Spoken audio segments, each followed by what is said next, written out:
Quick update on the state of the war between Israel and Hezbollah. IDF strikes hit a peak of 1,300 on Monday. That's Israeli Air Force has been wackadooing the Hezbollah missile fields. There's been a sharp drop in strikes on Wednesday.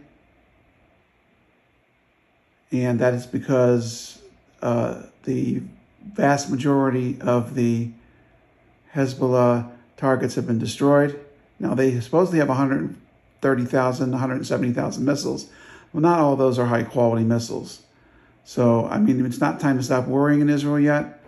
You see here the breaking news, a story, a rocket has hit a assisted living building in the Safed area. That's near the Sea of Galilee, and no dead. There may have been injuries. We'll have to see that report later.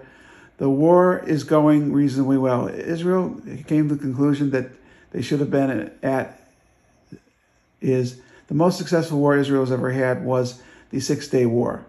Now, what happened after that and the war of attrition and trying to occupy all that land, that was a big mistake. However, Israel, when it takes the initiative, when it decides when to strike, has been very successful. From 2006 until 2024, 18 years, we waited for Hezbollah to strike. We let them determine the pace of battle and the timing of battle. Well, after a year of lobbing missiles across the border while we were busy with Gaza and our hostages, Israel roared back into showing its toughness. And that is quite admirable. Israel is right, Biden is wrong. Trump has no policy, can't be trusted on it. It's absolutely the only policy that can be successful for Israel is this current policy, which is aggressively go after missile fields. Our deterrence is very strong. Our defense has been almost hermetic. Very few missiles have gotten through. There's been a lot of debris from interceptors. Our own interceptors have damaged property and hurt people in Israel.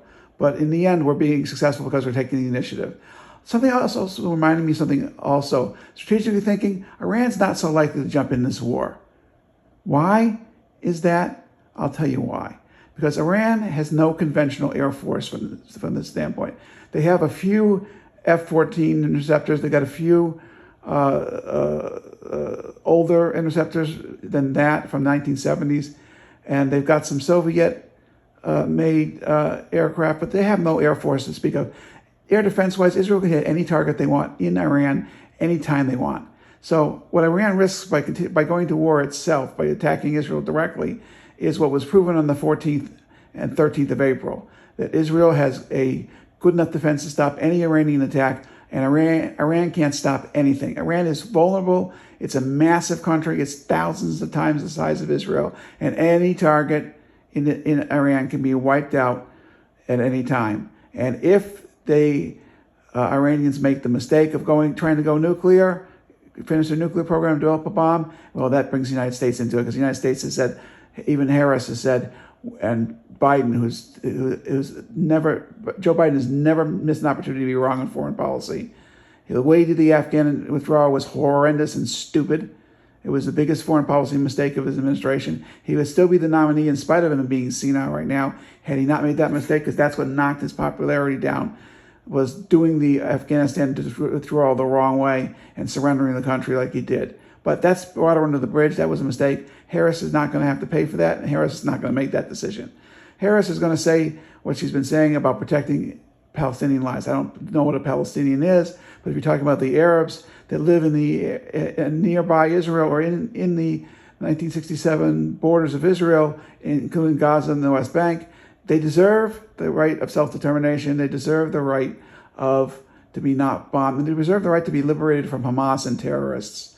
What we need to do in Israel is launch a war of liberation and liberate the Arab peoples of Gaza and the West Bank from their oppressors. That includes the Palestinian Authority and Hamas. That's what Israel needs to do. What Israel's doing now is taking the initiative. They're deciding when to fight and where to fight, and they are whacking the Hezbollah and the forces in Lebanon very hard. The casualties in Lebanon, although the highest in 20 years, have been excessively low, and Israel is continuing to follow the policy of warning homeowners who have missiles built into their houses. Israel has documented that. You can see video. I'll try and find you a link and post it later. Houses with missiles built into the living rooms. Seriously.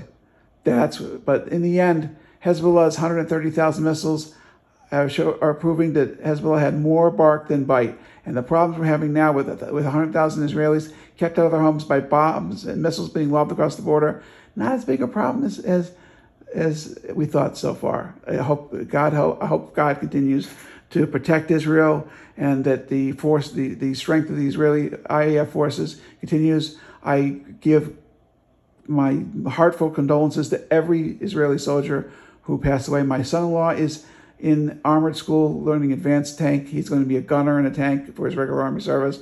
My daughter is married to him. My son has served in the IDF in the past. I got people in this fight right now. I want to say that, live update. Rockets fired at Tel Aviv, Zichron Yaakov for the first time. Israel continues to attack. Let's read that article. Let's look at that bomb, that explosion going up, and let's go to the details of this article. Rockets fired here. This may be a short article. Wow. It is nice to watch a Hezbollah missile blow up. Smoke billows from the site of the Israeli attacks on Maraj Ayun near the Lebanon-Israel border on September 23rd. That's an old picture. All right. So this is just a little headline that says that they launched missiles at Tel Aviv. I would say it's safe to say that two things have happened. Great timing, Mrs. Prater. Got out of Israel. You're on your way here. You're on your way to Newark, New Jersey right now from Switzerland after stopping and leaving Israel. You're coming to visit me for 2 months. Great timing, because a bunch of airlines, including Lufthansa, just canceled their flights to Tel Aviv again. Okie dokie. So here we go. That's the state of the war of Israel. Stay tough, Israel. Everybody pray for Israel. And if you want to question foreign policy, if you're a Democrat, watch what Israel does. That's the policy that actually works against terror. All Israeli hostages home now. No compromises.